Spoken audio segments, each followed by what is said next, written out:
इस दुनिया में लगभग 50 से ज़्यादा मुस्लिम देश मौजूद है और इन सभी देशों की ज़मीन पर वक्त वक्त पर बहुत सारे बड़े छोटे अच्छे और बुरे हर तरह के लीडर पैदा होते रहे हैं। मगर अगर बात करें पिछले 50 से 60 सालों की, तो इस पूरे दौर में पूरी मुस्लिम दुनिया में जिस मुस्लिम लीडर ने सबसे ज़्यादा शोहरत, सबसे ज़्यादा ताकत हासिल की है, वो कोई और नहीं बल्कि सद्दाम हुसैन है। वही सद्दाम हुसैन के जिन्होंने एक लंबे वक्त तक इराक देश पर राज किया था। इस दौर में सद्दाम हुसैन ना कि सिर्फ इराक के सबसे ताकतवर नेता थे, बल्कि दुनिया के भी सबसे ताकतवर नेताओं की लिस्ट में उनका नाम टॉप पर आया करता था। शोहरत के मामले में भी उस दौर में शायद ही कोई एक ऐसा नेता था जो उनको टक्कर देता।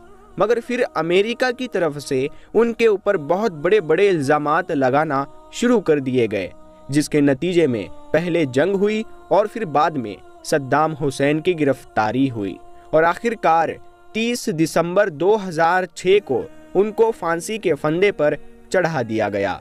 दोस्तों, हैरानी की बात यह है, सद्दाम हुसैन को जिस दिन फांसी दी गई थी, इस्लामिक कैलेंडर के मुताबिक उस दिन जिलहिज्जा की 10 तारीख थी, यानी कि वही तारीख जिस दिन मुसलमान ईद मनाते हैं, वो भी वो ईद जिसमें मुसलमानों के यहाँ कुर्बानी दी जाती है। इसके अलावा एक हैरान करने वाली बात ये भी है कि सद्दाम हुसैन की फांसी शायद इतिहास की वो इकलौती एक ऐसी फांसी थी कि जिसकी वीडियो को पूरी दुनिया में दिखाया गया था, यानी जिसकी फांसी की पूरी प्रोसेस को पूरी दुनिया ने अपनी आंखों से देखा था।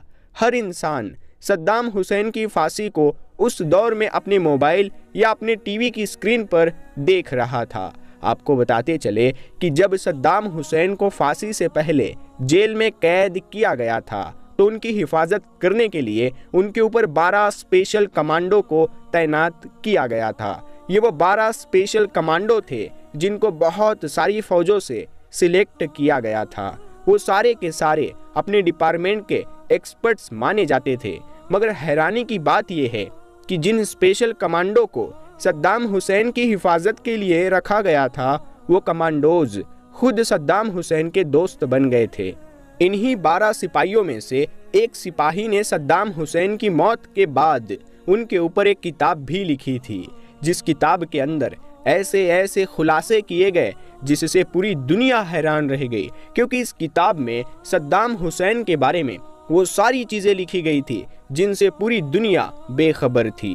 और दोस्तों, आज की इस वीडियो में हम आपको उसी किताब से कुछ चीजें बताने वाले हैं। सबसे पहले आपको ये बताते चले कि इस किताब के राइटर ने लिखा है कि जिस वक्त हम लोग सद्दाम हुसैन को उस टीम के हवाले कर रहे थे जिस टीम ने सद्दाम हुसैन को फांसी देनी थी, तो उस वक्त हमारी पूरी टीम की आंखों में आंसू थे। हम में से बहुत सारे सिपाही बुरी तरह से रो रहे थे। इसी तरह राइटर ने अपने एक और साथी मिस्टर एडम का हवाला देते हुए लिखा है, हमने कभी भी सद्दाम को एक जालिम, एक कातिल इंसान के तौर पर नहीं देखा, बल्कि हम तो उनको एक गॉड फादर की तरह देखा करते थे। इसके अलावा राइटर ने यह भी लिखा था कि सद्दाम हुसैन के आखिरी दिनों का जो रवैया था वो हद से ज़्यादा नरम था। उनके रवैया से कभी भी ऐसा नहीं लगता था कि किसी दौर में ये एक कठोर तानाशाह रहे होंगे। आपको बताते चले कि इसी किताब में ये खुलासा किया गया है, सद्दाम हुसैन को मीठा बहुत ज़्यादा पसंद था और अपने आखिरी दिनों में भी उन्होंने अपनी फेवरेट एक्सरसाइज को नहीं छोड़ा था।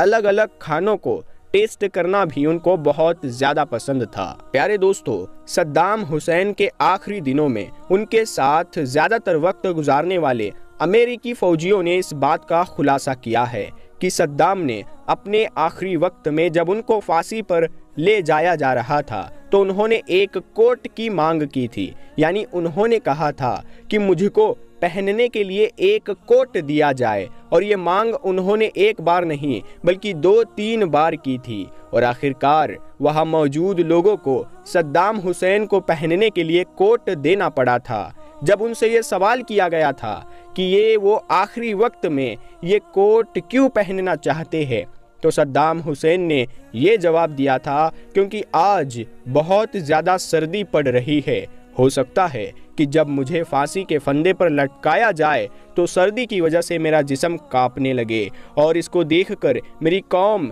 यानी इराक के लोग ये ना समझे कि उनका लीडर मौत के डर से कांप रहा है।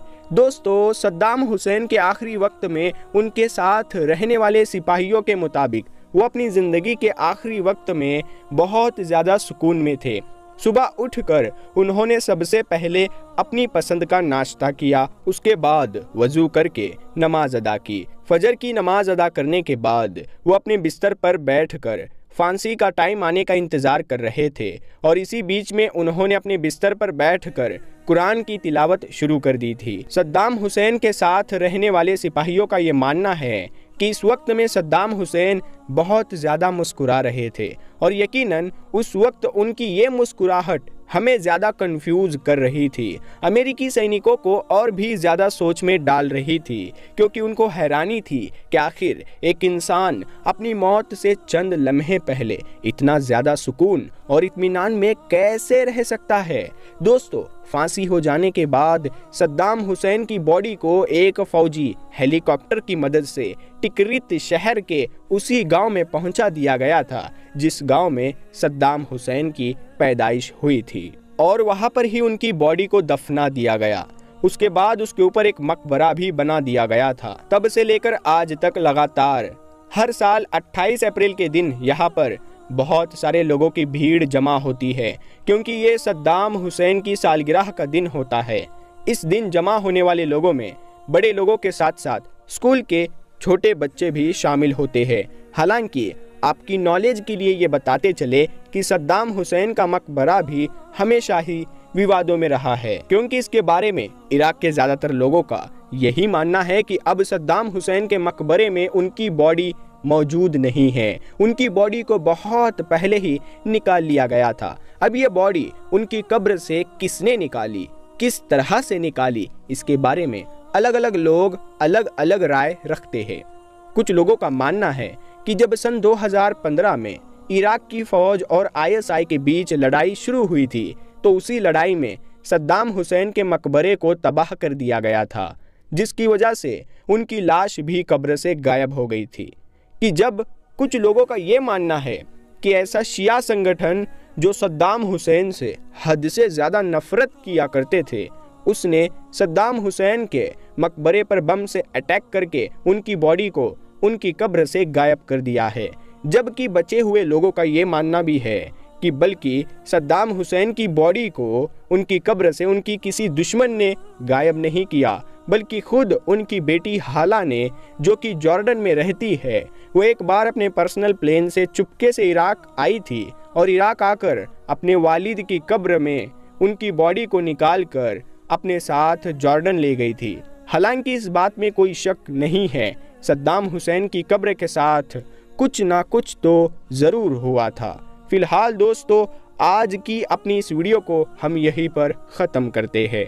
वीडियो आपको अगर पसंद आया है तो आप इस वीडियो को ना सिर्फ शेयर करें बल्कि लाइक करें और इस चैनल को भी ज़रूर सब्सक्राइब करें। हम मिलते हैं फिर एक अगली वीडियो में, तब तक के लिए अस्सलाम वालेकुम, अल्लाह हाफ़िज़।